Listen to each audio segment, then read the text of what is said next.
Atención. Ruego nuevamente, ¿me escuchan por favor?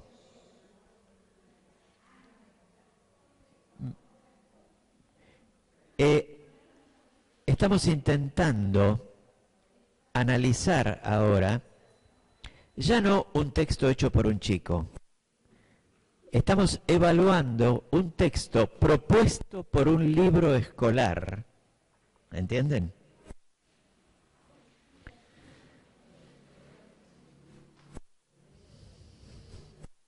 A ver si el texto del libro escolar es bueno o es malo. Si tiene suficiente calidad para ser trabajado con los chicos o no. Ahí está, ahí se puede leer. Yo digo, ¿existe la posibilidad de que ustedes se arrimen un poquito más para acá, en general? ¿Por qué no probamos? Hagan una aproximación, porque así estamos más cerca y después para el experimentito que vamos a hacer es más fácil.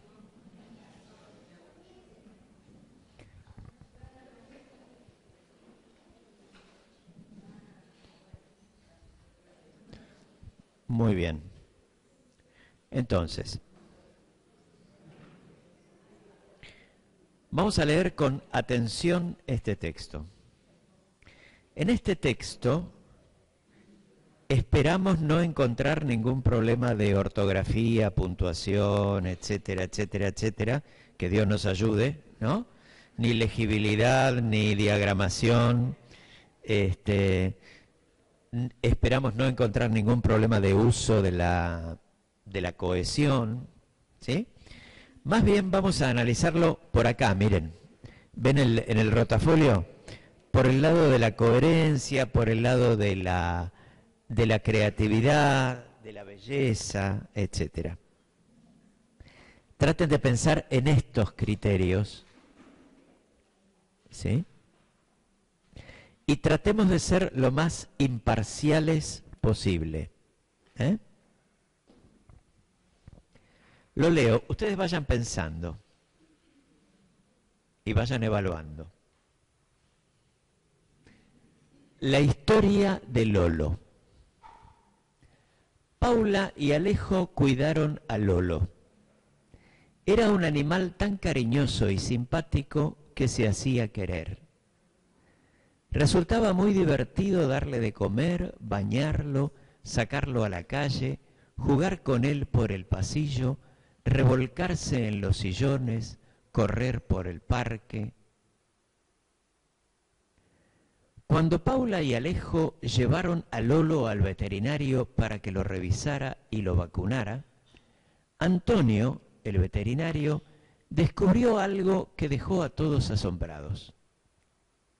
No es un perro, es un cachorro de lobo, un lobato. Y más tarde añadió, es una especie protegida, es un animal que debe vivir en libertad. Ahí termina. Muy bien. ¿Para niños de qué edad está supuesto esto? 7 años. Niños de segundo grado. ¿Sí? Muy bien. ¿Cómo lo ven desde el punto de vista de la coherencia?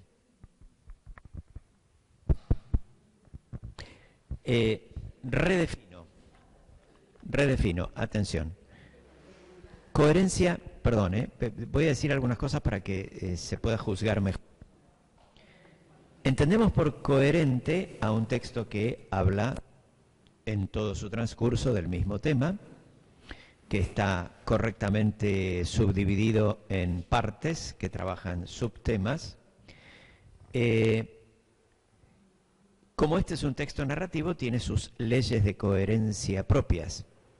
Es decir, siendo un texto debería ser, digamos, una historia en la cual hubiera un planteo,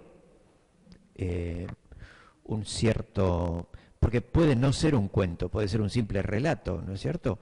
Un planteo cronológico, un setting, digamos así, una información acerca de cuál es el ambiente en que va a transcurrir esto, una historia cronológica que terminase en determinado momento. Bueno, ¿cómo lo ven?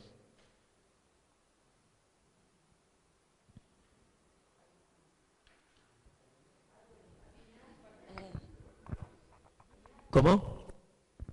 El que quiera hablar, levante la mano y hable nomás. Como que no tiene, no sé si no hay un final más o menos, un cierre de la historia. Y al principio también yo a lo mejor hubiese puesto Paula de Alejo encontraron un cachorro. Está bien, pero pasamos por partes. Lo primero que observa, ¿cuál es tu nombre? Patricia. Lo primero que observa Patricia es que, pasemos hacia el final de la historia, si podemos. Bien, lo primero que observa Patricia es que esta historia deja decepcionado al lector al final, ¿no? Por dos razones. En primer lugar, porque justamente cuando empiezan las posibilidades para que ocurra algo interesante, la historia se corta, ¿no? Porque eso es lo lindo de la cuestión. Che, escúchenme, tienen un lobo, ¿no? Ahí es cuando entra a tallar el padre, la madre, los chicos, el veterinario, en fin. Se conserva el lobo, no se conserva el lobo, se lo entrega al zoológico, no tengo ganas, no quiero, etc. En fin, hay montones de posibilidades que se pueden pensar a partir de acá. ¿Sí? Entonces, este es un texto incoherente, en el sentido de que prepara, digamos así, con ciertos hechos, una situación interesante que podría dar lugar a un desarrollo y la deja cortada. Allá al fondo hay una persona que quiere hablar. Si bien estamos diciéndonos que es incoherente, a mí me parece que tiene que ver también con que se adecua a un segundo grado el texto. Si continuase la historia, quizás sería demasiado para un nene de... Lamento discrepar. Lamento discrepar. Perdón, me parece que a veces para perdón. poder adecuar un texto a un grado, pecamos por sacarle cosas que son importantes, aunque sea para los chiquitos. Está bien. Después discutimos si está adecuado o no está adecuado. Incoherente está, después vemos, ¿no? Digamos que para un pibe de segundo grado, para un nenito, no sé, ustedes tendrán... ¿Quién tiene hijos aquí? ¿Quiénes tenemos hijos? Hijos. Bien. Todos los que tenemos hijos, más o menos les hemos contado historias a nuestros hijos, ¿no? Todos sabemos que a un niño chiquitito, por ejemplo, piensen en La Reina Batata de María Elena Walsh, ¿no es cierto? Que es una historia dirigida a niños de esta edad y más chicos, ¿no es cierto? A esa historia no le falta nada, absolutamente nada, nada de lo que promete deja de cumplir, ¿no? Bien, entonces tenemos un problema. El otro problema que tenemos es que la última frase no tiene absolutamente nada que ver con nada de lo que se dijo anteriormente. Es una especie de moralina o de agregado ecologista que no, digamos, no pega con lo que viene. Si se quiere hacer un relato en el que naturalmente el tema sea la protección de los animales o el cuidado de su libertad o qué sé yo, y habría que armar otra historia, ¿no es cierto? Muy bien. Esto que venimos comprobando es muy importante.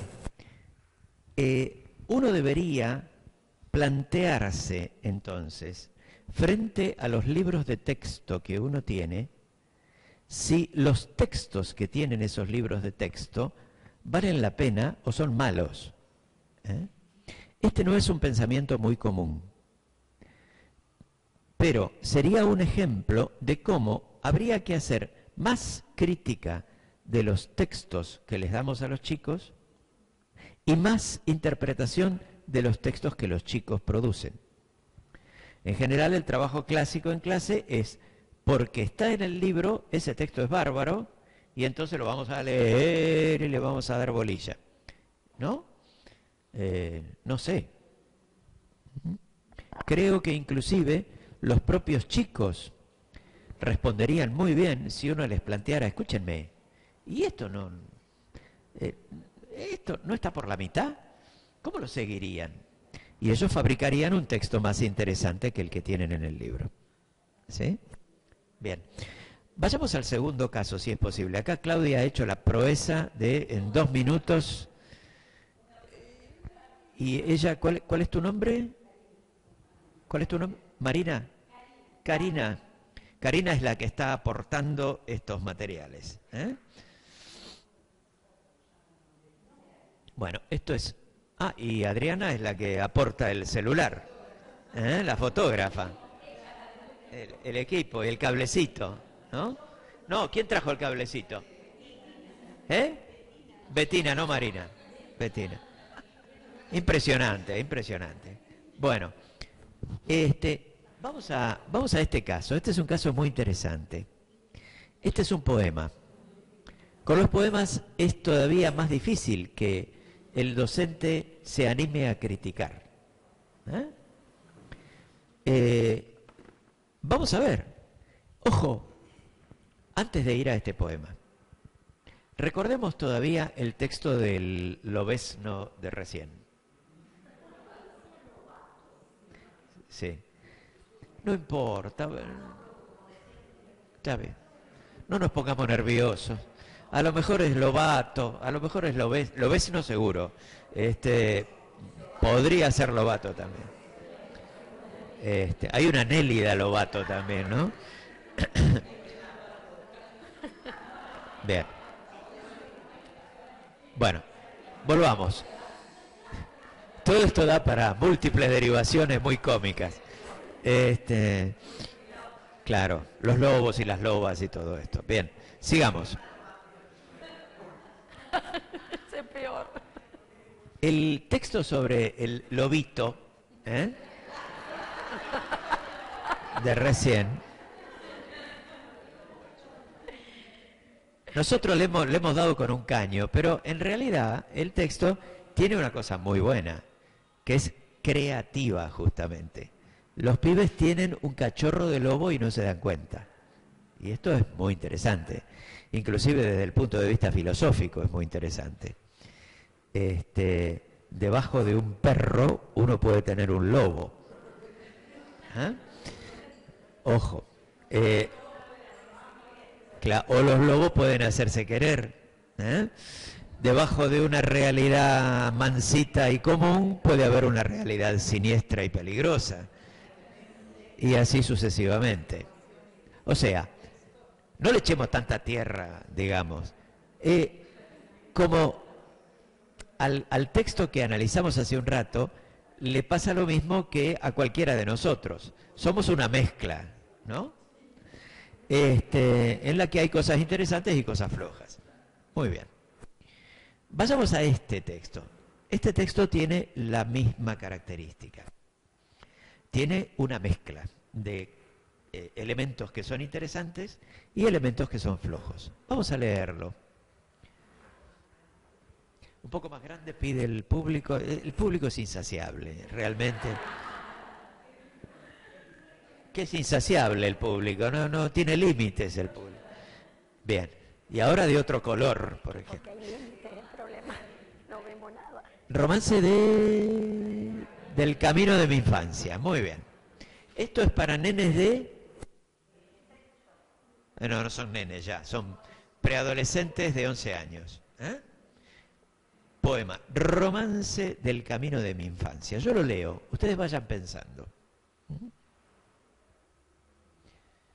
Dicha de cerrar los ojos y recordar el camino lejano como en un sueño que recorrí siendo niño.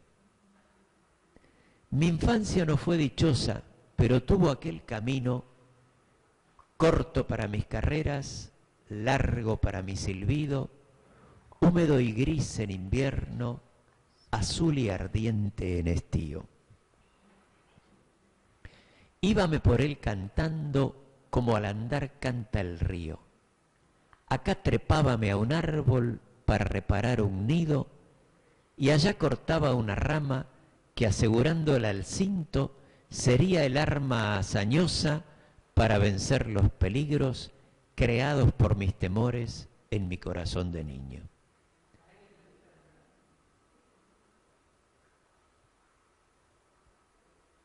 Lo bueno que hay en mi vida lo tengo de aquel camino. Sueños de largas andanzas por rumbos desconocidos. Mi estímulo a los que parten, mi esperanza en lo imprevisto, mi resignación callada para acatar el destino. Por eso cuando la vida me pone torvo y sombrío, cierro los ojos cansados y recuerdo aquel camino. En él recorro mi infancia, oigo mi propio silbido, que despierta muchas cosas dormidas en el olvido, y haciendo saltar del alma la herrumbre del pesimismo, vuelvo a comprender la vida con mi corazón de niño. A esto le agregamos una música de violines y un chan chan, y somos bastante felices, ¿no es cierto? Muy bien. Ahora, miren este poema y pensémoslo. ¿Qué cosas tiene de interesante? ¿Qué cosas tiene de flojo?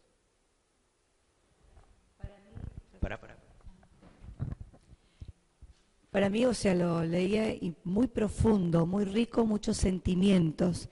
Pero, por eso le preguntaba recién a la compañera, que para sexto grado habría que analizar mucho para comprender los sentimientos que hay detrás. Hay palabras que no es para, o sea, es para empezar a buscar diccionario, y hay mucha abstracción también, ¿no? Bien, entonces, fíjense, acá tenemos un primer problema con este poema, que es un problema, fíjense, de adecuación. El tema del poema nomás no funciona.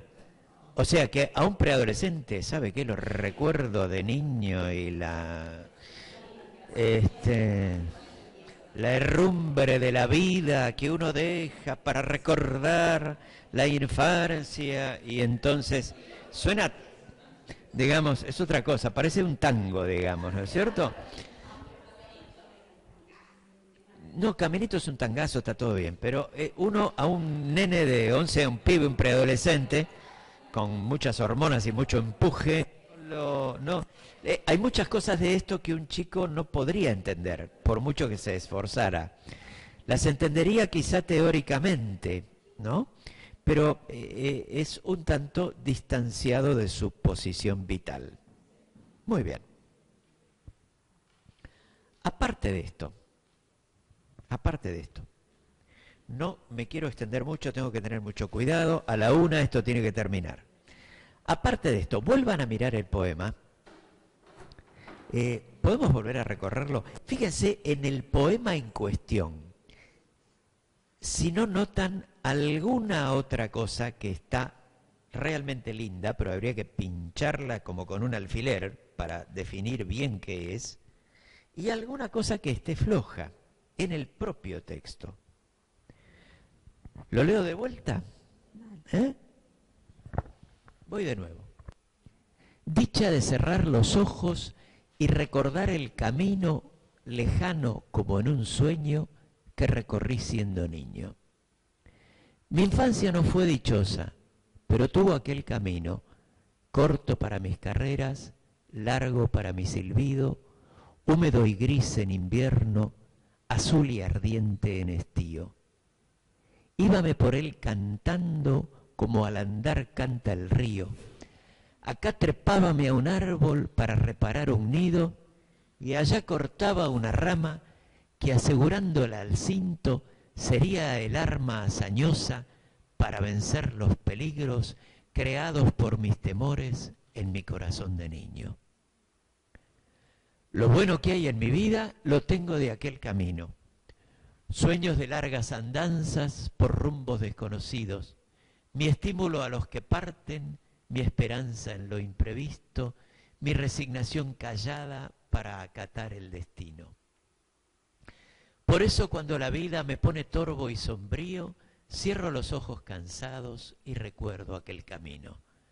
En él recorro mi infancia, oigo mi propio silbido, que despierta muchas cosas dormidas en el olvido, y haciendo saltar del alma la herrumbre del pesimismo, vuelvo a comprender la vida con mi corazón de niño.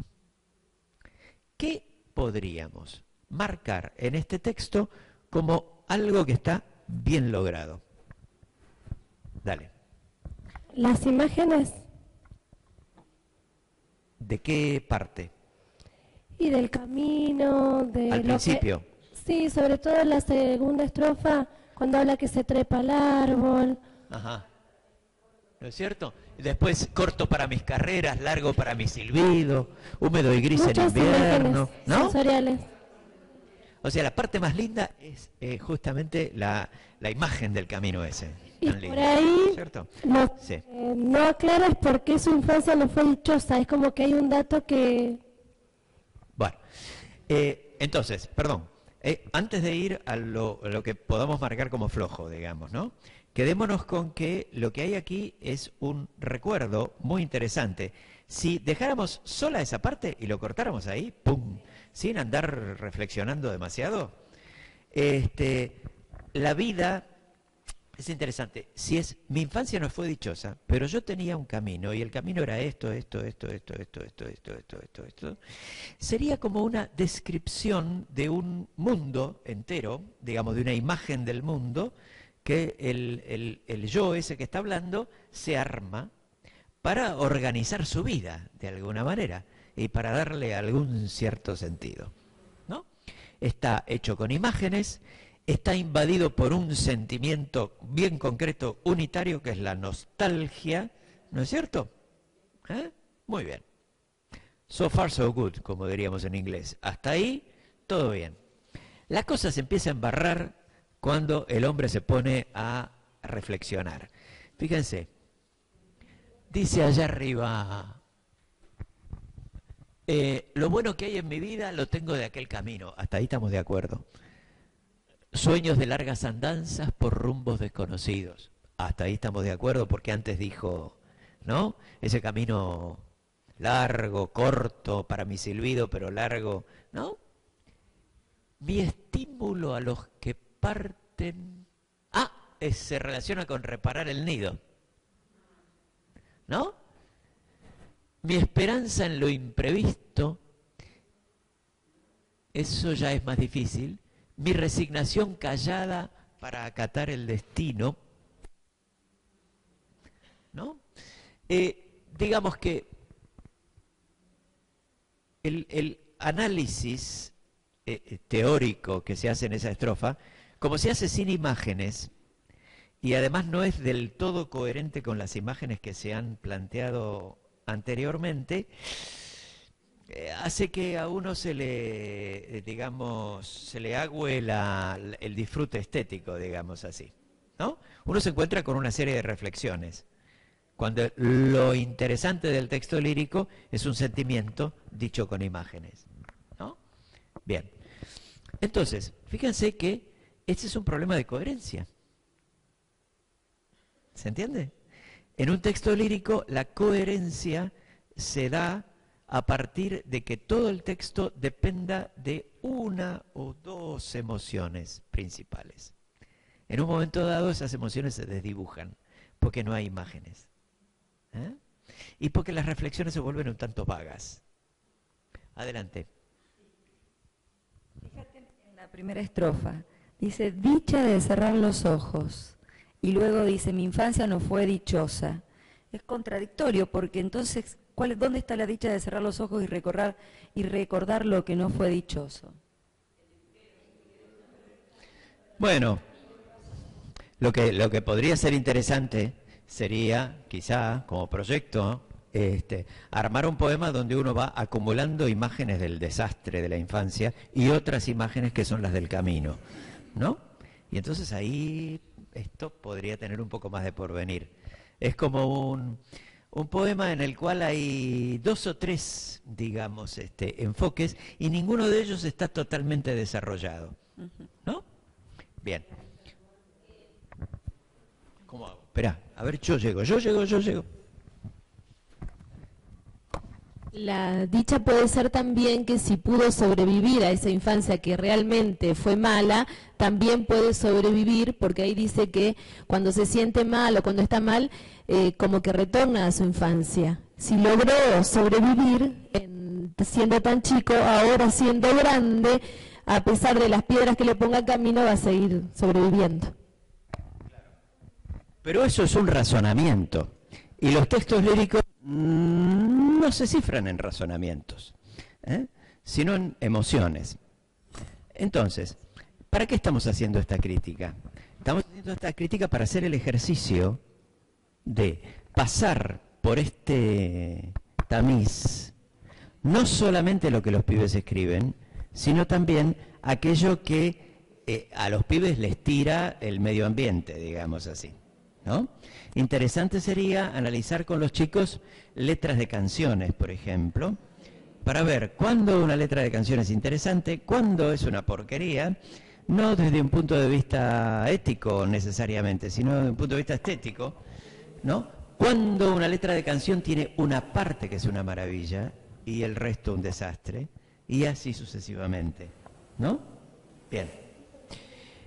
Digo esto porque, ahí voy, porque muchas veces los textos populares como letras de canciones son puestos en la escuela de una manera un tanto desaprensiva. Che, démosle a los pibes algo que esté cerca de ellos, ¿no? Pero con poca crítica. Entonces no hay trabajo con esos textos. Adelante, ¿alguien iba a hablar ahí? Yo. Adelante.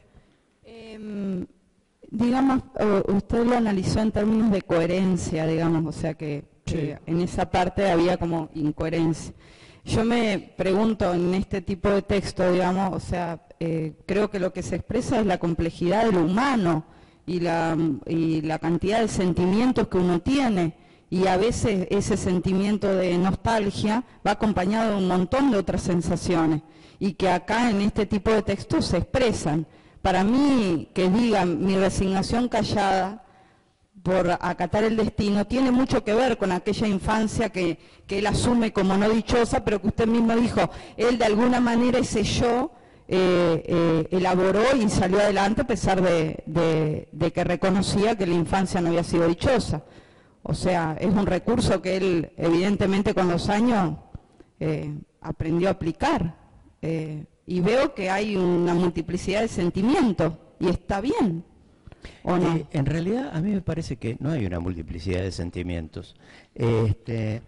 Acá todo esto no expresa emociones, es una especie de razonamiento, digamos así. Hay una cosa que yo rescato de tu comentario que es interesante, que es que evidentemente un texto lírico puede ser complejo, A. B, nuestra vida sentimental es compleja, clarísimo, fantástico. Incomprensible a veces también. Sí, más vale, contradictoria, etcétera, etcétera. Ahora, cuando uno quiere expresar lo complejo, lo incomprensible, lo contradictorio, la mejor manera en lírica es producir textos, digamos así, con muchas imágenes y nada de lógica, para que, digamos así, lo conflictivo, lo contradictorio, lo imposible de expresar, quede clarísimo, ¿no? Estoy pensando en la poesía de César Vallejo, por ejemplo, qué sé yo, etcétera, Girondo, exactamente, ¿no? El punto es este, el ladrillo fundamental de un texto lírico son las imágenes. Cuando las imágenes faltan, a veces está muy bien, pero hay que trabajar con otros recursos de una manera muy, muy, muy interesante. Estoy pensando en Juarros o en algunos poemas de Francisco Luis Bernardes, ¿no? Donde se trabaja sin imágenes, pero allí es mucho, mucho, mucho más difícil. Nada. Digo esto, mi propósito al plantear este poema es plantear cómo, frente a un texto, Uno podría pensar, ¿esto sirve para los chicos? No sirve para los chicos. Yo, si le pusiera nota a este poema, ¿no? En tal rubro o en tal otro, ¿qué nota le pondría? Y para pensar que, digamos, entre los escritores y nosotros no hay una diferencia de naturaleza, como pensaban los románticos, sino una diferencia de horas de trabajo, de gran cantidad de horas de trabajo, ¿no? Bueno, suficiente por ahora con esto, porque si no podemos llegar a estar muchas horas y hay cosas que sería interesante trabajar y que todavía no hemos trabajado. Porque además tendríamos que hacer un experimentito hoy. A mí se me ocurrió un pequeño experimento que sirva además como despedida de este taller, digamos así, y que a ustedes les sirva de cierre, ¿no? Pero antes de eso, yo tengo otras cosas de las cuales les quisiera hablar, hablando de evaluación.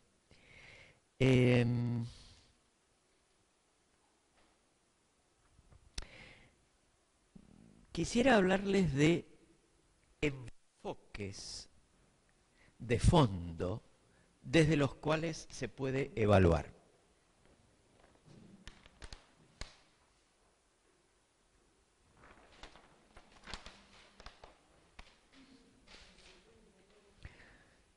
Esto que acabo de decir, en principio no se sabe qué quiere decir, paso a explicarlo rápidamente.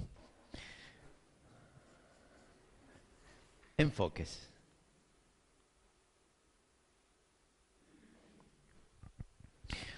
Uno puede evaluar el texto de un chico desde un punto de vista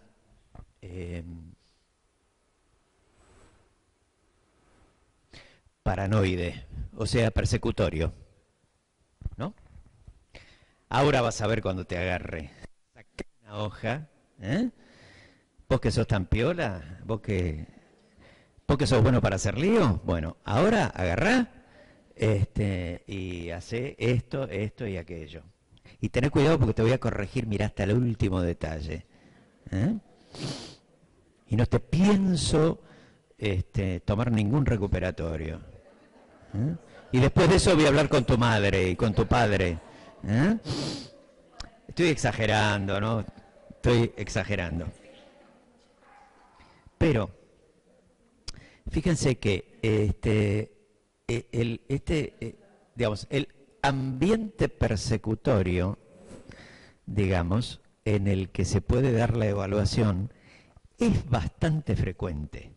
De un modo, digamos, oscuro, no declarado e inclusive inconsciente, ¿no?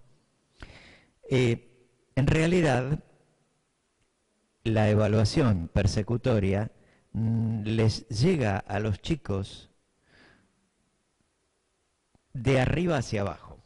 Es decir, en la institución escolar, los docentes deberíamos ser evaluados por los directivos y los directivos deberían ser evaluados por los inspectores. Y esa evaluación suele ser, digo, la jerárquica anterior a los chicos, ¿no? Esa evaluación suele ser muchas veces o persecutoria o inexistente. ¿Se entiende lo que digo? Yo no sé cómo es en Santa Fe, la verdad. A lo mejor yo estoy hablando de otra cosa. Y a lo mejor, digamos, los males que yo en este momento describo son de Capital Federal, donde vivo yo. La evaluación inexistente sería el abandono del evaluado. O sea, vos hacés lo que quieras. Está todo bien, basta con que me presentes los papeles. Es decir, esto se traduce en cuando uno los hace trabajar a los chicos y corrige más o menos por arriba, digamos así, poniéndoles florcitas y diciéndoles qué bárbaro, qué lindo, etcétera, etcétera, ¿no? Yo recuerdo un colegio en el que se hacía mucho esto y además el docente ponía qué lindo sin acento en la E de qué, ¿no? Con lo cual era como la frutilla encima de la crema, digamos así. O sea, no había ninguna... el chico se sentía abandonado por la evaluación. Lo que pasa es que es una manera muy sutil de abandonar. Es abandonar diciéndole qué bárbaro lo tuyo, ¿no? Lo cual es bastante terrible. Esto es como cuando uno, por ejemplo, escribe algo y se lo da a un amigo para que lo lea, ¿no? Y el tipo vuelve el día siguiente y uno le pregunta, che, ¿leíste? Sí, está buenísimo, dice el tipo, ¿no? Cuando dice está buenísimo, quiere decir que no lo leyó, ¿no? La única manera de saber que realmente lo leyó es cuando viene y dice, che, pero no entendí lo que dice al final. Porque el tipo dice que, ¿no? Esto quiere decir que lo leyó. Por Dios, lo evaluó, ¿no? Bien, entonces, hay un enfoque persecutorio de la evaluación y hay un enfoque persecutorio a la inversa, es decir, un enfoque guiado por el abandono, en el cual la evaluación o no existe o es laxa, es informe, no tiene criterio.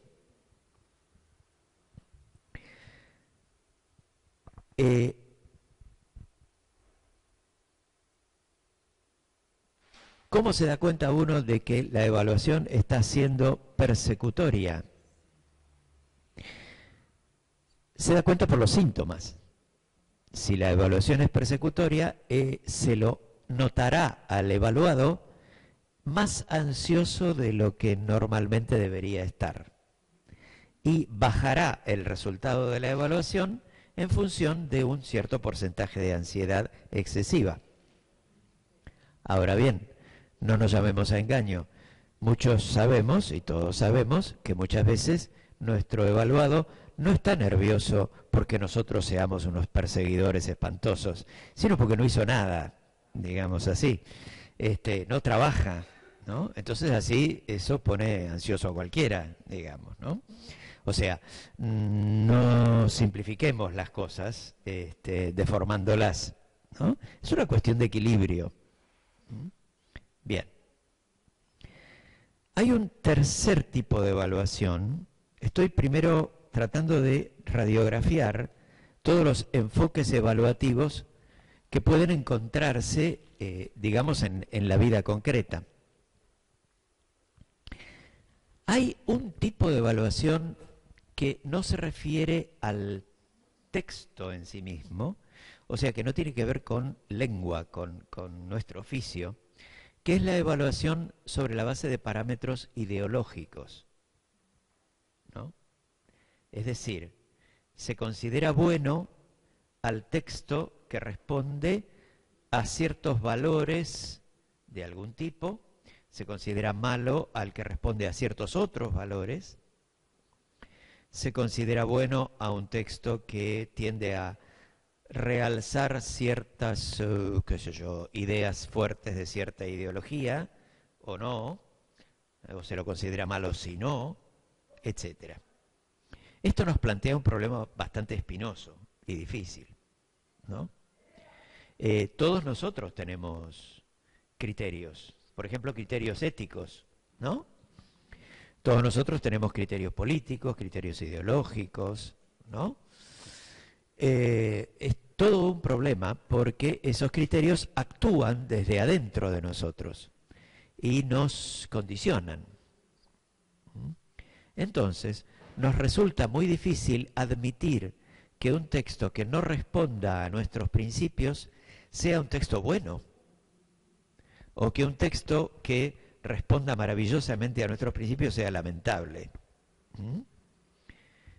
Es decir, ¿qué pasa cuando un chico chiquito o más o menos grande escribe un cuento en el que los personajes son asesinos, son sádicos, son gente malvada, en el que el mal triunfa, por ejemplo, en el que todo se viene abajo, cosa que sucede, ¿no?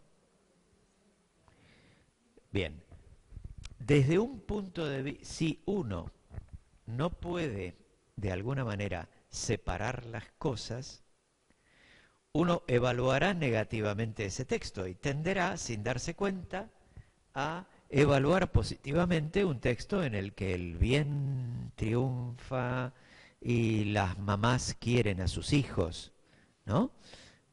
Porque también puede ser que haya una mamá que asesine, vaya a saber a quién, ¿eh? Esas cosas existen entre nuestros alumnos. Entonces, ahí me parece que hay todo un trabajo difícil, un trabajo en el que habría que trabajar con el chico ayudándolo a separar los temas. Este texto, desde el punto de vista de lo que queríamos lograr, es fantástico. Desde el punto de vista, pero tened en cuenta que este texto refleja tales y cuales ideas que a mí o a esta institución o a los adultos que te rodeamos o lo que sea, bueno, son ideas que nos parecen inconvenientes por cierta razón o por cierta otra, ¿no?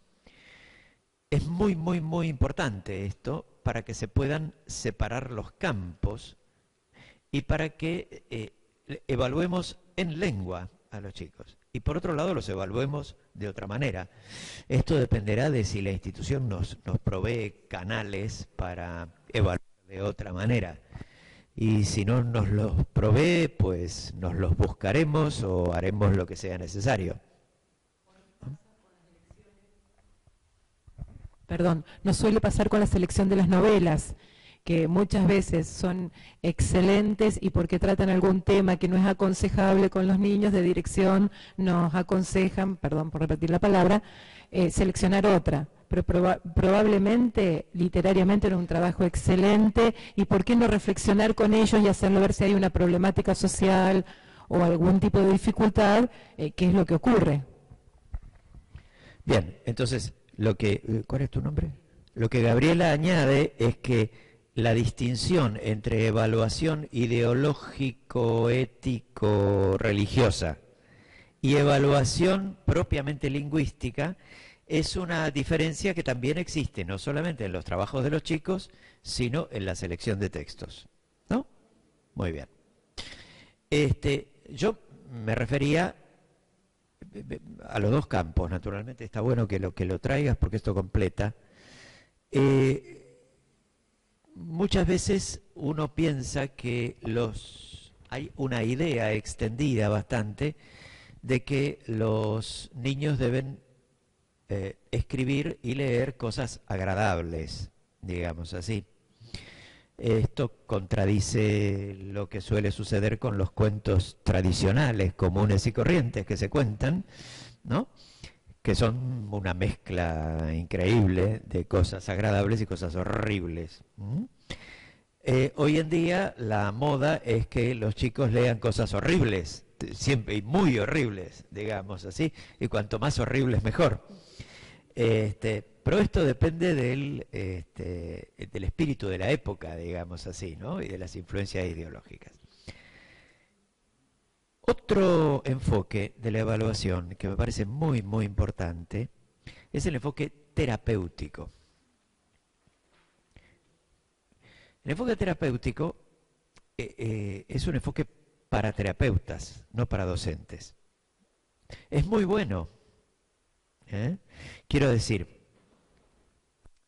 de hecho, yo soy psicólogo, yo trabajo con gente, tengo pacientes y trabajo tupido mucho, con chicos y con adolescentes y con grandes y con grupos. De hecho, que la gente escriba textos o elabore textos puede ser usado terapéuticamente de una manera muy linda y muy interesante. ¿no? ¿Hay aquí algún profesional de la psicología con el cual compartir esta situación? ¿No? Bien. O sea, es interesante. ¿En qué se basa el enfoque terapéutico? En que cualquier texto que uno produce, este texto que estoy produciendo yo, el que produce cualquiera de ustedes cuando me dice algo, brota de la personalidad de cada uno y está influido por los conflictos y las cuestiones que cada uno de nosotros tiene. Muy bien. Ahora bien, es enormemente importante, acá sí que esto es crucial, es enormemente importante no confundir los tantos. ¿Oyeron hablar de Enrique Pichon Rivière? Célebre psicoanalista argentino, fundador de la Escuela de Psicología Social, etc. Bien. Hay una célebre frase de Pichon Rivière que es: toda interpretación fuera de contexto es una agresión. ¿Qué quiere decir esto? Escriban sobre mamá. Entonces los chicos empiezan a escribir mi mamá. Mi mamá me pega, mi mamá es mala, mi mamá el otro día me sacó una manzana y la pisoteó, qué sé yo, ¿no es cierto?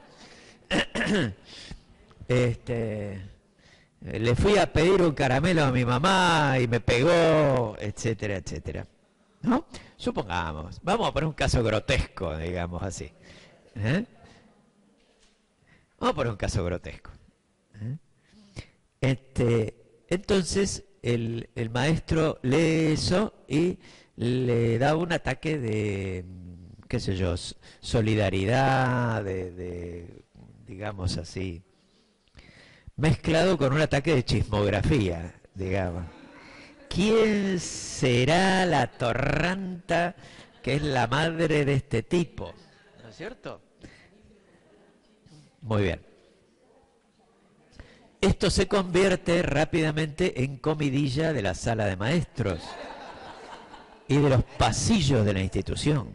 Vos vieras lo que me escribió fulano, como si se lo hubiera escrito a uno, digamos, ¿no? Bien. No, con fulano hay que, porque esto es terrible, ¿no? Entonces, después uno averigua que fulano probablemente tiene una madre cariñosa, qué sé yo, un poco loca como todas, o un poco como todos los hombres, ¿no es cierto? Porque todos los padres y todas las madres tenemos una cierta rayadura de algún tipo, pero todos somos más o menos benévolos y los queremos mucho a nuestros hijos y nos impacientamos con ellos de vez en cuando y alguna vez les gritamos y qué sé yo, esas cosas. Y no pasa nada. ¿Pero qué pasó? El pibe se dio el gusto de fabricar una madre, qué sé yo, ¿no? ¿Y por qué no puede fabricar una madre monstruosa, espantosa? ¿Sí?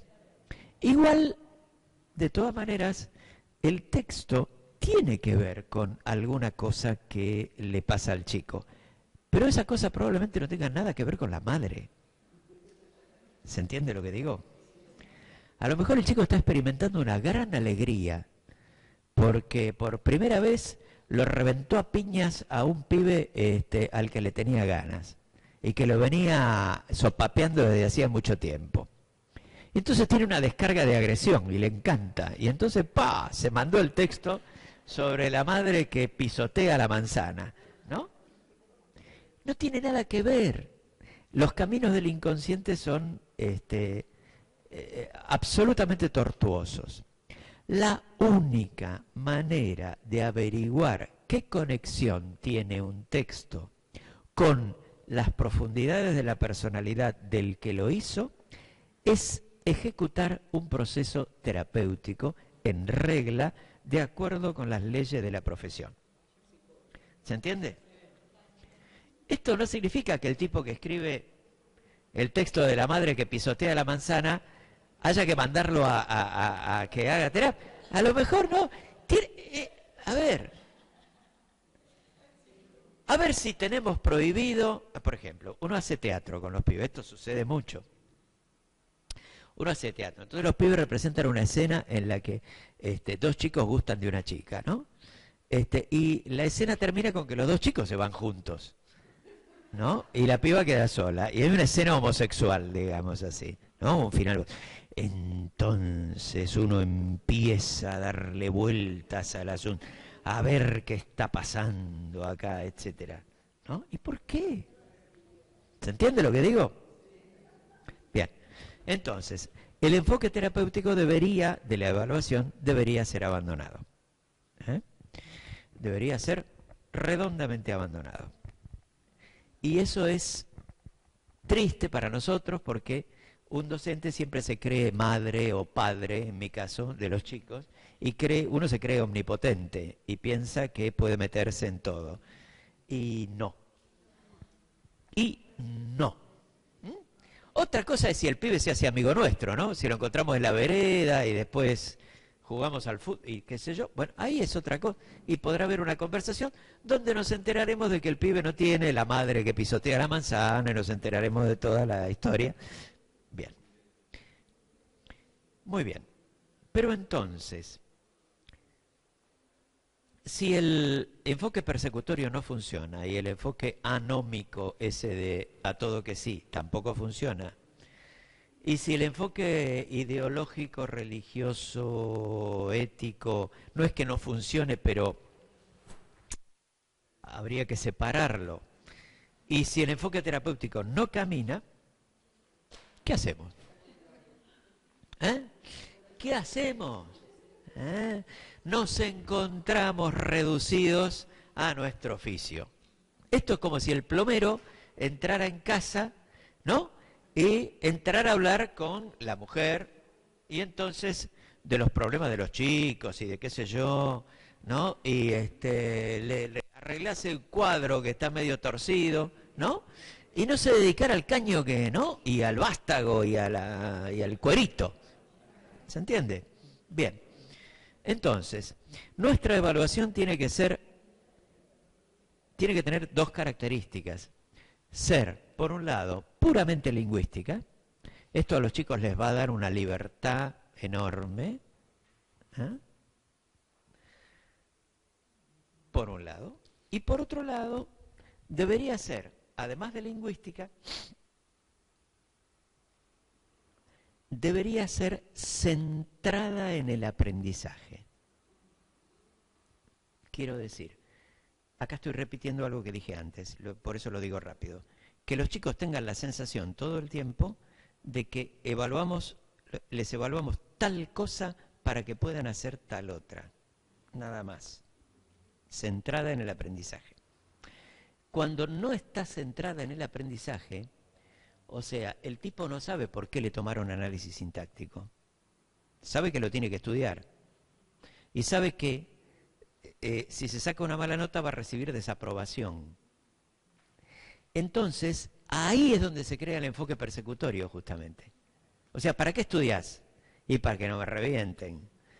Para que no me revienten el maestro, mis padres, etcétera, etcétera, etcétera. ¿Se entiende lo que digo? El enfoque persecutorio brota de la desconexión entre la evaluación y algo que se pueda aprender a partir de la evaluación.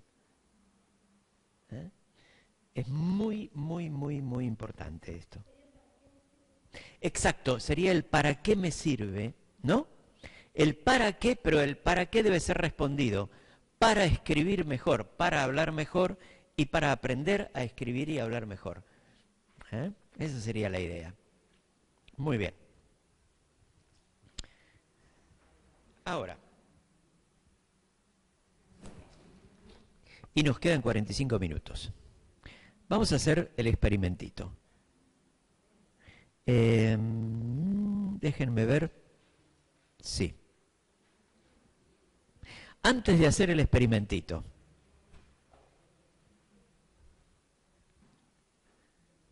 yo quisiera hacer con ustedes un pequeño experimento que además sirva de conclusión de estas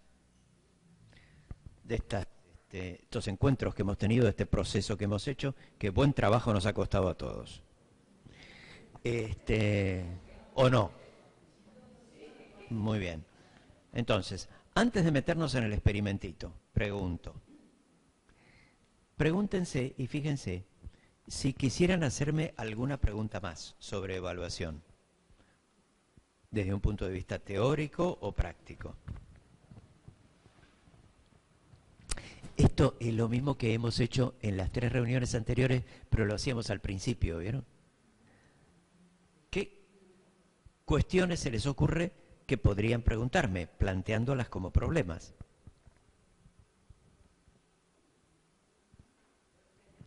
Sí. Una palabrita que tiene que ver con esto es, y la acreditación, el tema de la nota para la libreta, proceso, producto, la primera prueba, la segunda, cómo diluyo el tema, ¿me entendés? Eso. O sea, a ver, a ver si entendí bien la pregunta. ¿Cómo se hace para conectar una evaluación que fuera, digamos, que fuera en función del aprendizaje con un sistema de notas? N sistema de notas, cualquiera que sea. ¿Está bien? Muy bien. Bueno, contestemos ante todo que es un lío, ¿no? O sea que no es fácil de contestar.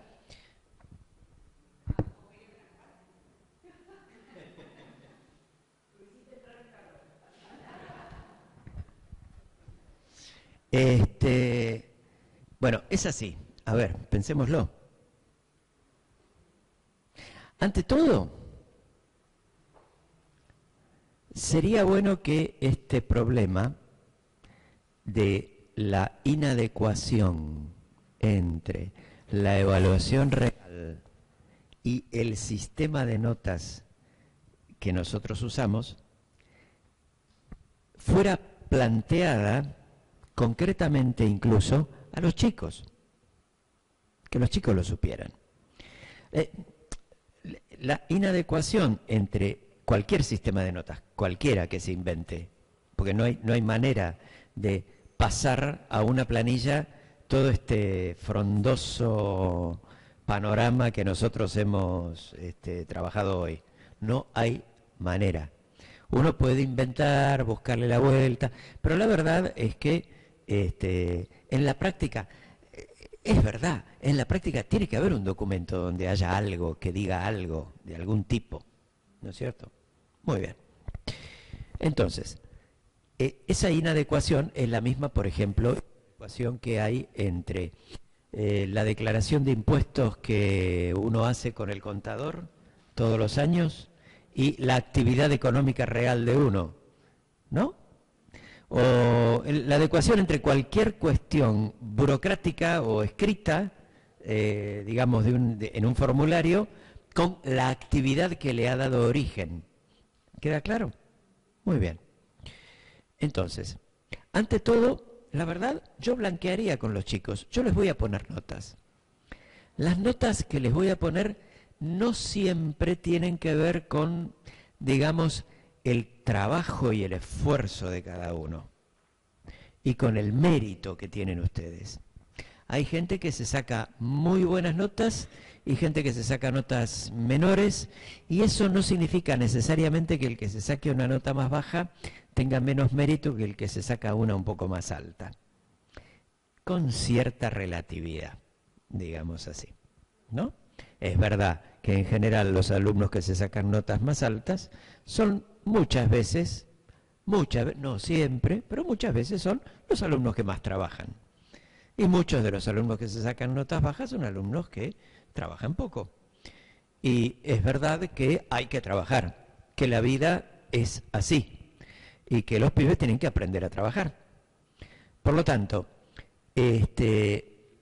digamos, los chicos tienen que saber que las cosas son complicadas, que las notas no son exactas con respecto al valor del trabajo de ellos, pero que tampoco son una cosa muy descolgada, ni muy diferente. por un lado. Ahora, ¿cómo hacer para, en el proceso de llegar de la evaluación a la nota, que la nota sea un reflejo un poquito mejor del proceso, del producto, de los distintos aspectos de lo que tenemos que evaluar, etcétera, etcétera? Bien. Por un lado, una posibilidad es la de que haya muchas evaluaciones sencillas, cortas, acotadas a determinado problema, de tal modo que los alumnos tengan muchas oportunidades. Si los alumnos tienen muchas oportunidades, uno puede ser incluso bastante estricto con ellos. O sea, vamos a evaluar esto y practiquen esto, porque se lo voy a evaluar. Si uno les da muchas oportunidades, les permite hacer un proceso, ¿no? Si hay pocas oportunidades, es difícil dar cuenta de un proceso. ¿Se entiende? Muy bien. Segundo, muchas veces uno puede evaluar a los chicos y evaluarlos, por ejemplo, con 2 criterios. Y para cada criterio poner una nota. Por ejemplo, la cosa más tonta es, evalúo por un lado la creatividad de un texto y la coherencia que tiene ese texto, y por otro lado evalúo la ortografía, la puntuación, digamos, elijo 2 aspectos, y no me preocupo por los demás, pero elijo 2, para que el chico pueda darse cuenta de que puede haber salido bien en cierta cosa y flojo en cierta otra, ¿no? Otra posibilidad. Si uno tiene muy claro cuál es el aspecto que se evalúa, y no se evalúa sino algo bien definido, uno puede multiplicar las evaluaciones, hacer más evaluaciones sobre aquello que está más flojo, para que haya proceso. ¿Se entiende? Y dejar tranquilo aquello que sale mejor. Todas estas cosas que yo estoy diciendo son bastante baratas, digamos, pero muchas veces no las hacemos porque estamos abrumados por la tarea, porque no nos damos cuenta y porque no se nos ocurre, ¿no? Bien. Otra cosa importante sería, si pudiéramos, evaluar, además de con la nota, yo no sé si esto lo permiten las planillas o si es diferente en cada colegio o como sea, sería interesante evaluar, si se pudiera, escribiendo alguna frase, digamos, evaluar más cualitativamente, además de cuantitativamente. Y cuando uno evalúa cualitativamente, lo interesante sería marcarle rápidamente al chico, por un lado marcarle cosas concretas. ¿No? ¡Qué bien trabajás, Pedro! Muy bien, seguí así, ¿no? No. Sino marcarle cosas concretas, cosas que le salen bien y además cosas que le salen flojas. Yo dividiría entre, digamos, lográs esto y aquello. Tenés que mejorar en aquello y lo de más allá. Chiquito, sencillo, barato, concreto. No importa que uno le pegue exactamente en el centro del clavo, sino que el chico sepa y quede escrito en qué anda bien y en qué podría mejorar. Espérame. Creo que las 2 cosas son importantes, tanto el recupero de las fallas, de lo que le falta y lo que tiene bien adquirido, como el estímulo de qué bien trabajaste, porque él espera eso. Sin duda. sin duda. Y además porque la evaluación consiste en eso. ¿Vas a decir? Con respecto a otra problemática, cuando vos decís evaluar, se debe evaluar puramente lo lingüístico. Si yo aplico ese enfoque de evaluar puramente lo lingüístico a todos y de pronto tengo chicos que tienen diferentes tiempos, diferentes niveles de maduración, la diversidad, ¿utilizo otro enfoque distinto? No, no utilizo otro enfoque distinto. Lo que sí utilizo es otra vara de medir, digamos así, otra escala, digamos. Ahí hay que ser muy cuidadoso. La cuestión de la diversidad en el terreno de la evaluación es sumamente espinosa. ¿Por qué? Porque hay muchas cosas dando vueltas ahí. Por un lado, un chico puede tener problemas intelectuales, que realmente no darle la cabeza, como decíamos cuando éramos chicos. O sea, problemas inclusive neurológicos. Por un lado.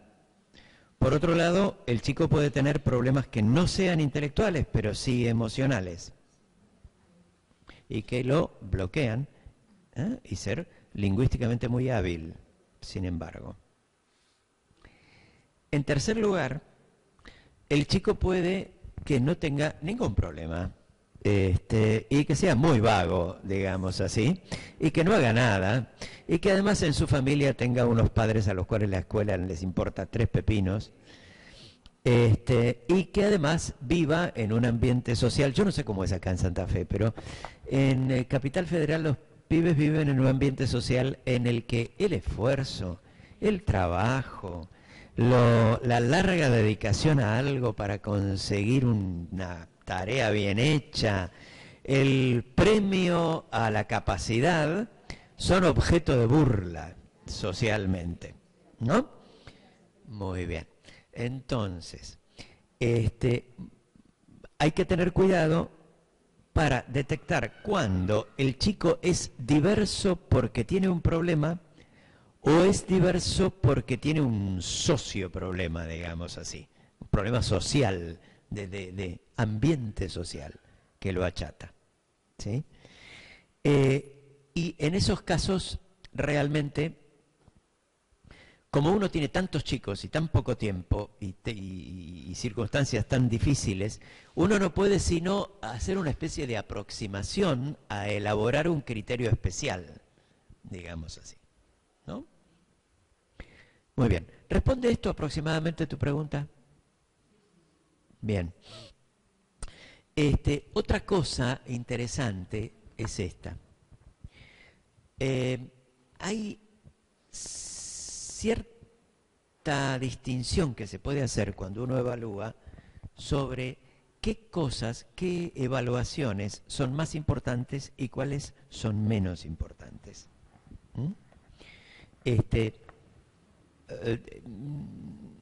No es conveniente transformar esto en una especie de obsesión numérica, ¿no?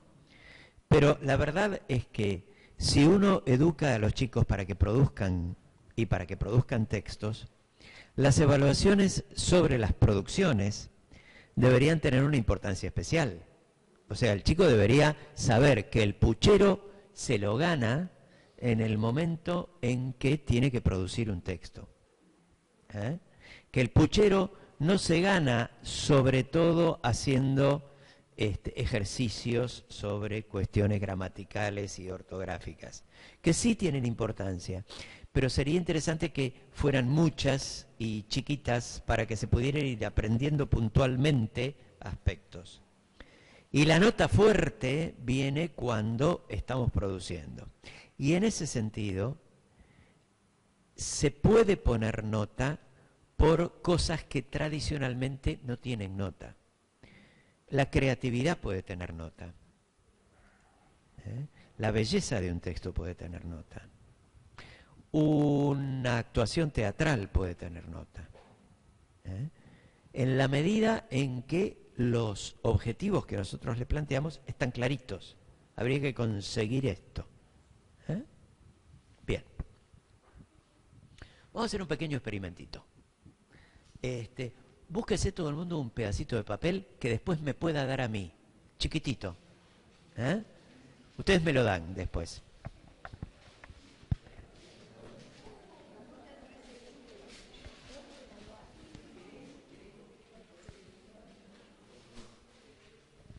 Después de que me lo dan, yo se lo voy a devolver, ¿eh? Y la gente que está mirándonos por televisión también. ¿Eh? Un papelito. No es para escribir mucho, ¿eh? Es chiquito. Una media hoja. ¿Eh? Está bien, está perfecto, está perfecto. Está perfecto. Muy bien. Escriban ahora en ese papel.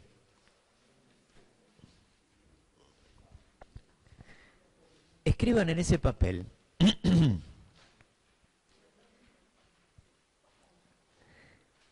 un texto de, digamos, no más de 50 palabras.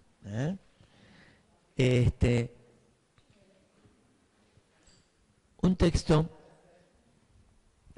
en el que ustedes hablen del año próximo. ¿Se entiende? O sea, de 2014. ¿Se entiende? Hay gente que huye, ¿eh? Hay gente que huye cuando el tema se pone espinoso. Sin saludar, se fijaron así, dicen... Es un chiste, es un chiste. Bueno, ¿se entiende lo que digo? Concentración muy individual esto, ¿eh? Adelante.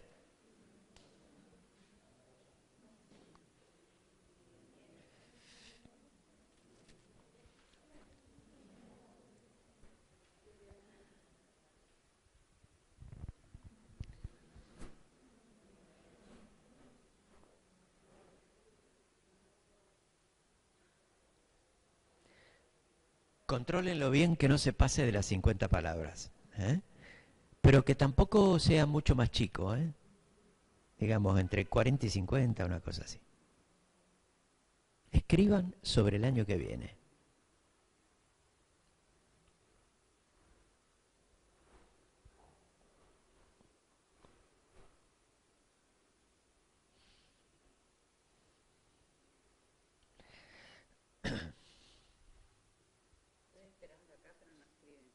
¿No escriben ahí en Rafaela? En otros lugares, seres. En cambio aquí la gente escribe que saca polvo. Juliana y Norma no escriben. Bueno, que quede dicho.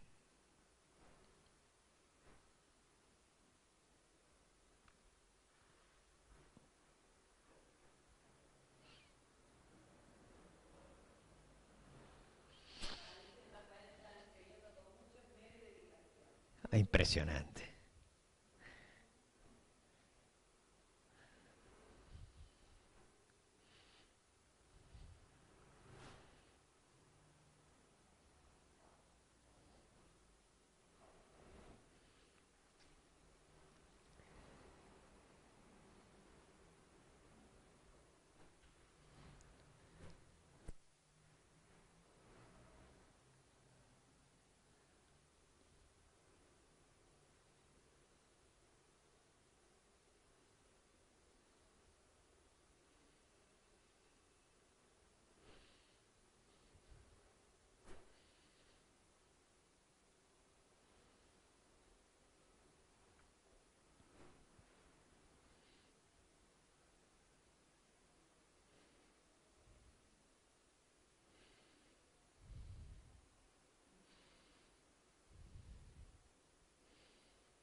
Y además, tómenlo con mucha calma y cuando lo van terminando me lo van dando a mí. Sin apuro, ¿eh?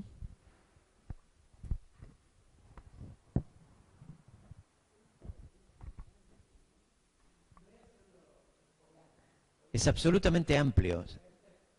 Yo escribo sobre 2014.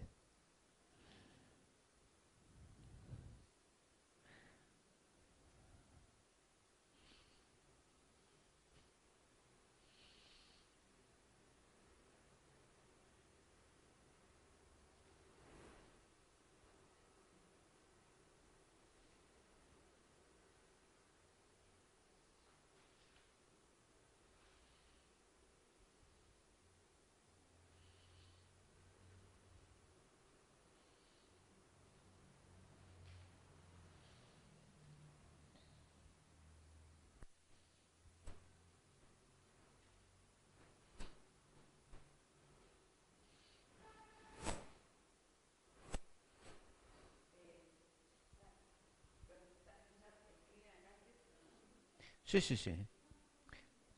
A lo mejor podemos leer alguno, justamente. Bueno, cuando lo terminan me lo van dando. Ahí está, ahí empezamos.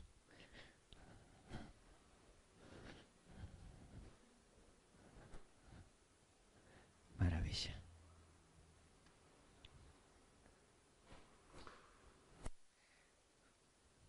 Traten de dármelo en los próximos 3 minutos, porque si no, porque yo quisiera terminar a la 1 para que todo el mundo se pueda ir bien. No te mates.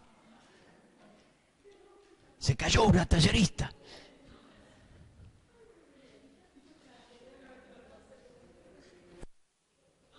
Ahí va, ahí va, ahí va, ahí va.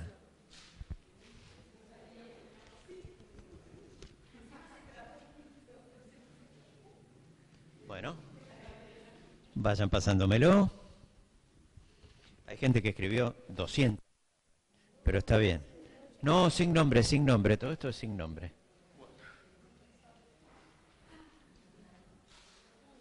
Y si tuviera nombre yo no lo leería tampoco. Sácale el pedacito. Dale, así, más fácil. Bárbaro. Muy bien. Allá vamos, por aquí. Acá tenemos otro. Ahí voy. Muy bien. ¿Qué más tenemos? Ahí. Acá, por aquí. Allá vamos. Eso. Bueno. Adelante. Magnífico. ¿Qué más? ¿Qué más? ¿Estamos ahí? Dale. Al tuyo ya está. Eso. Maravilla. Bueno, rapidito a la gente que no terminó. ¿Qué le vamos a hacer? Quiero casarme, dijo uno. ¿Para qué? Dijo otro.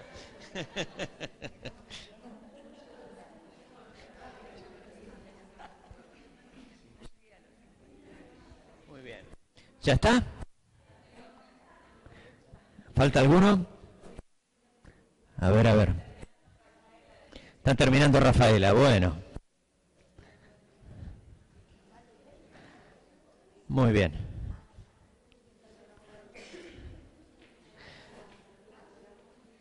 ¿Falta alguno? Ánimo, valor. Dale. Ahí va. Ahí está. Magnífico. Bueno, ¿queda alguno? Vamos. Ahí. Dale. Si nadie va a saber que es tuyo. Dios santo. Bien. El enfoque terapéutico. Ella piensa que nos vamos a ocupar de su vida. No nos interesa tu vida, querida.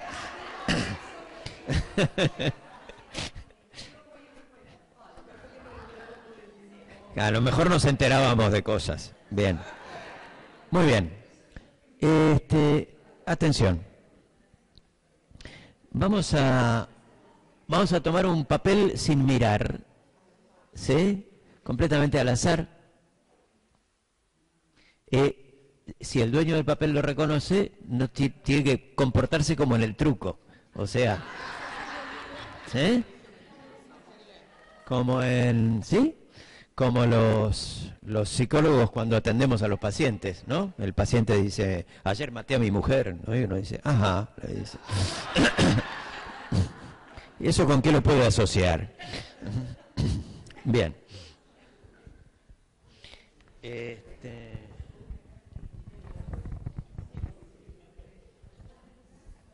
¿Cómo? Ah, de postre.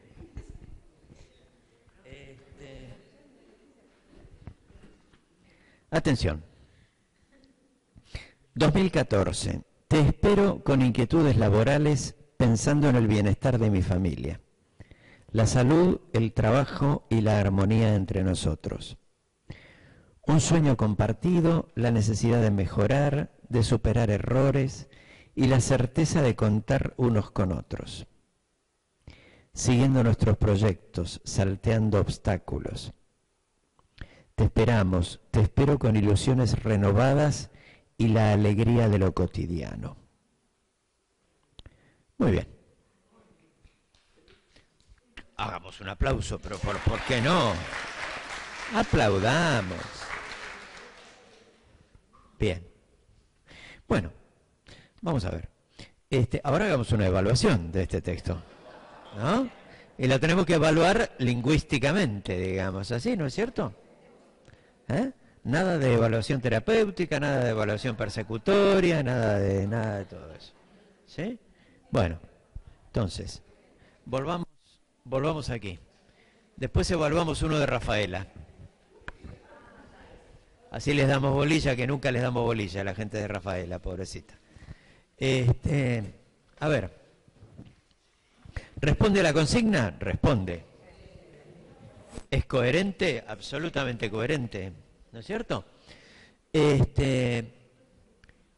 Atención. ¿Es creativo?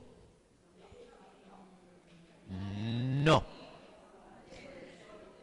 A mí me parece que no. Fíjense, se lo leo de nuevo.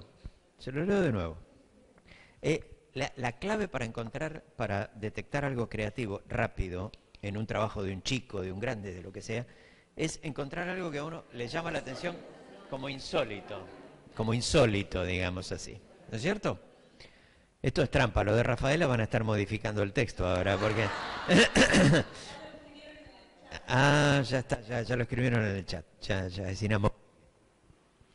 Dice, 2014, te espero con inquietudes laborales pensando en el bienestar de mi familia. Es todo bastante obvio, bastante predecible, bastante general, bastante sencillo. Dice Claudia que no. Le escribe al año.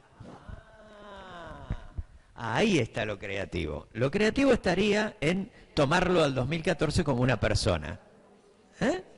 Entonces, lo creativo estaría en una especie de metáfora que llamamos personificación, ¿no?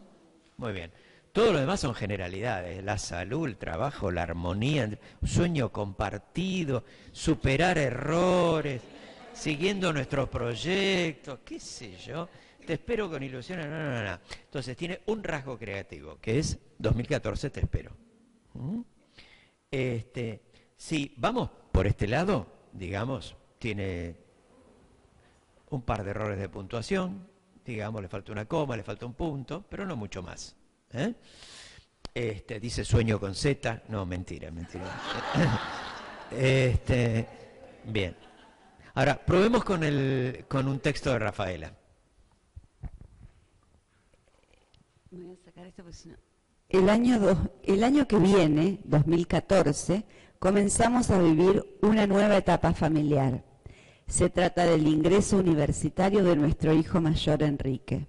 Es todo un desafío para la organización del hogar, en cuanto a tiempos y lugares de estudio con respecto al resto de los hermanos menores que también van a la escuela. Bien.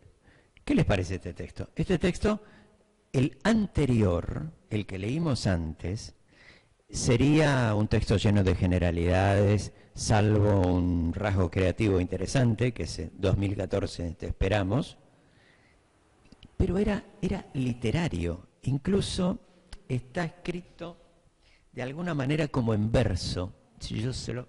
Ay, no lo puedo mostrar. Sí, pero el aludido o la aludida, mire para otro lado, silbe. ¿Eh? Claro, ¿eh? Está escrito como en pequeños párrafos que hasta podrían ser versos con un poco de arreglo tipográfico. En cambio, este texto que acabamos de escuchar de Rafaela es un texto claramente no ficcional. ¿No es cierto? Muy bien. Entonces, fíjense, es un texto en el que naturalmente corre emoción, ¿no? Pero no se trata, fíjense, en el texto no hay ningún propósito de creación de belleza.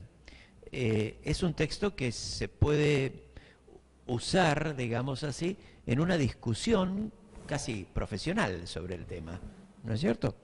Muy bien, en ese sentido, ¿podríamos leerlo de nuevo?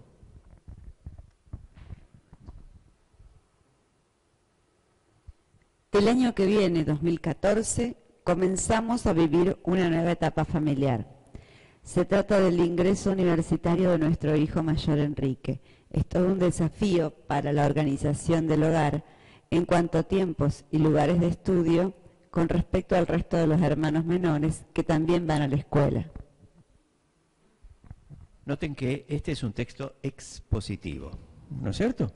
Comienza con la enunciación de un problema y luego el detalle de las consecuencias, digamos, íncitas dentro del problema, ¿no? La cuestión de los tiempos y de los lugares y la presencia de hermanos menores, ¿no? Es un texto expositivo y como texto expositivo tiene un alto nivel de coherencia, ¿no? Enunciación de problema y detalle de sus implicaciones. Creatividad no tiene, qué sé yo, porque tampoco se le exige a un texto de este tipo, ¿no es cierto? Leamos otro. Ven cómo lo que estamos haciendo es un ejercicio de evaluación. Habíamos dicho que íbamos a evaluar cosas de los chicos, cosas de los libros y cosas de ustedes. Bueno, esto era para evaluar cosas de ustedes. Era una argucia, digamos. A ver, yo meto la mano sin mirar y saco este texto. A ver. Que nadie grite. ¡Oh!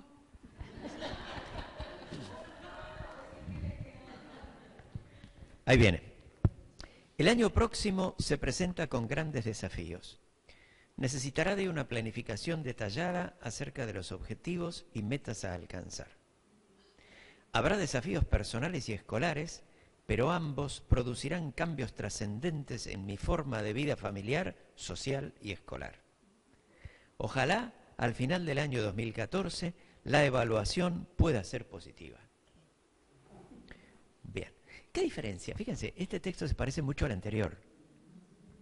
¿Cuál de los dos es más interesante? ¿Cuál de los dos, el anterior y este, es más interesante en el sentido del cumplimiento del objetivo de un texto expositivo? El anterior, sin duda. El anterior, claro. Este texto es un conjunto de generalidades, digamos. La verdad que esto lo podríamos firmar yo, cada uno de ustedes, ojalá termine bien, tiene grandes desafíos, qué sé yo, ¿no es cierto? Es un texto, digamos, en el que, como hay poca concreción, entonces no se consigue mayor finalidad. ¿Se entiende lo que digo? Es un texto con poco útil, un texto que no es literario, entonces no tiene la belleza propia de un texto literario, pero tampoco en el terreno de lo no literario es un texto que consiga demasiado. En cambio, ese texto de Rafaela es interesante, porque es un problema. ¡Ping! Lo pincho con un alfiler y empiezo a sacarle consecuencias y cuestiones. ¿Sí? ¿Bien? Muy bien. Saquemos uno más, dos más y ya está. me parece que no nos va a dar el tiempo para mucho más. A ver si encontramos algo distinto ahora, ¿eh? Acá hay uno medio arrugado. A ver. Este tiene el título 2014 con una nubecita. O sea, es semiótico, digamos, tiene lenguaje icónico y lenguaje verbal. Año de expectativas y esperanzas. Entre risas y llantos, triunfo y traspiés. Entre vida laboral y familiar. Logros familiares como graduación de mi hijo mayor con su título universitario. Nuevos emprendimientos y sueños de mi hija fulana con su flamante título. Logros laborales, como un nuevo concurso de supervisión y la esperanza de nuevamente quedar escalafonada. Dios santo, quedar escalafonada. Espero con confianza, año de esperanza. Es interesante este texto, ¿eh? Es interesante. Es un texto que tiene un marco emocional importante, ¿no? Año de expectativas y esperanzas, arriba, abajo, espero con confianza, año de esperanza. Tiene una especie de introducción y luego empieza a categorizar, digamos, cuestiones familiares, cuestiones laborales. Cuestiones familiares divididas en dos. Mi hijo fulanito y mi hija menganita, que tiene tal cosa y tal otra. ¿No es cierto? Es un texto a mitad de camino, ¿ven? Es un texto que no es ni suficientemente literario como para expresar una emoción, porque para expresar emociones tendría que usar imágenes, ¿no? Y tampoco es lo suficientemente no literario como para hacer un análisis estricto, pormenorizado y detallado, digamos así, de los problemas en cuestión. Bien. Notan que la evaluación se vuelve así mucho más cualitativa, digamos, ¿no? ¿Hay alguien que tendría ganas de que leyéramos su texto?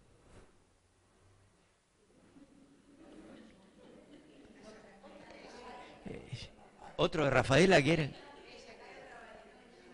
¿Cómo? ¿Ah, vos te gustaría? Dale, a ver cuál es. A ver si lo encontrás. Ahí va. Atención con este. Este es un voluntario. Muy bien. Bien. ¿Lo leo o no lo leo? Bien. El año que viene será muy bueno. El 2014 traerá alegría, prosperidad, trabajo, salud y el mundial. Por mi parte, estoy ansiosa por saber qué grado tendré para prepararme lo mejor posible y dar todo por los niños. Éxitos y buen augurio. Este es el texto. Es diferente a los textos anteriores. Este texto puede tener un contenido emocional importante, que está dado sobre todo por la enumeración del principio, ¿no? El 2014 traerá alegría, prosperidad, trabajo, salud y el mundial. Lo que uno llamaría una acumulación, ¿no? Literariamente hablando. Bien. La parte del medio es más flojita. Estoy ansiosa para prepararme, dar todo, etcétera, etcétera. Éxitos y buen augurio. Éxitos y buen augurio hace del texto, en realidad, miren, si uno le quitara la parte del medio, que es la parte personal, digamos así, vamos a leerlo de vuelta, quitándole la parte del medio, porque se convierte en universal, es como una postal, digamos así. Fíjense. Claro. Y viene bien como último texto para leer. El año que viene será muy bueno. El 2014 traerá... Es como una profecía. ¿Sí? ¿No? Ah, ahora me doy cuenta. Este es un texto argumentativo. Este es un texto para hacer entrar a la audiencia en determinado clima. El año que viene será muy bueno. El 2014 traerá alegría, prosperidad, trabajo, salud y el mundial. Éxitos y buen augurio. Maravilla. Bueno,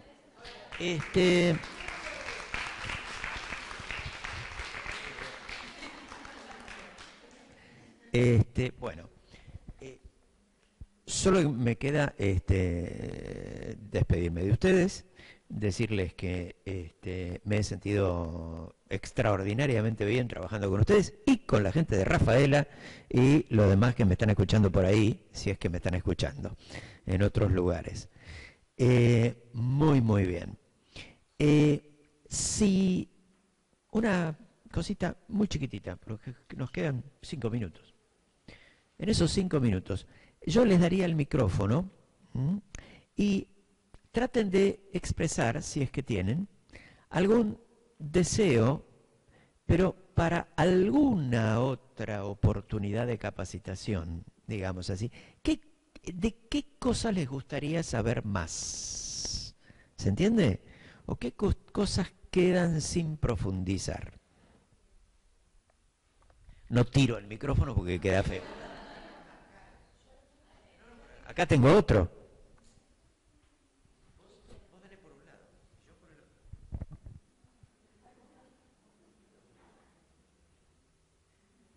Ah, muy bien.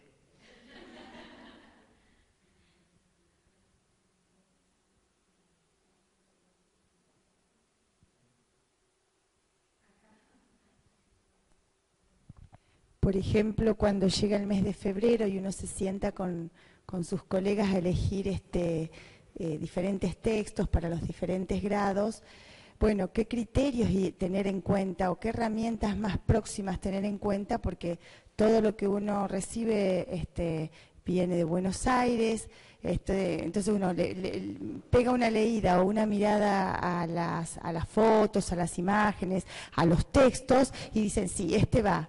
Y en el correr del año, cuando empezás a hacer este tipo de cosas, como hicimos hoy con un texto o con una lámina o con lo que fuere, nos damos cuenta que ese texto no era y ya está pedido y uno asume el compromiso ante los papás. Ese es un tema que estaría bastante pendiente. Muy bien. ¿Algún otro tema pendiente? El problema que, por ejemplo, tengo yo es cómo condensar todos los contenidos de un nene que se lleva la materia en las instancias de libreta en proceso de febrero y previas la de diciembre. Claro, cómo encarar las cuestiones de evaluación de fin de año, digamos así.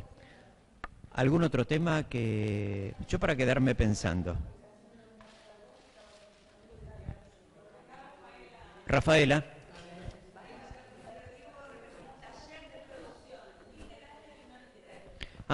Esta gente dice que quisiera más taller de producción, o sea, más práctica de producción literaria y no literaria.